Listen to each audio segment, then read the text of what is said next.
ఒక పరిభాషలో MAN man 56 అయితే NAME నేమ్ కోడ్ ఎంత?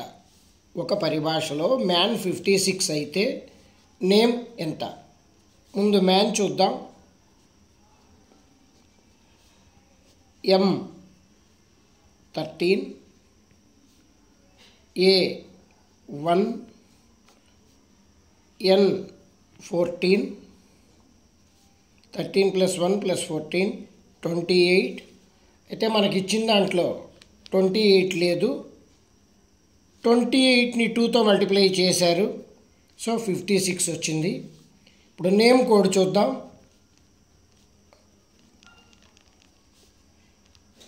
N 14 + A 1 + M 13 + E. ఈ 4 లెటర్స్ కోడ్స్ చూస్తే 14 + 1 + 13 + 5, సో ఈ టోటల్ 33 అయింది. దీన్ని 2తో మల్టిప్లై చేస్తే 66 వస్తుంది. అంటే నేమ్ కోడ్ 66.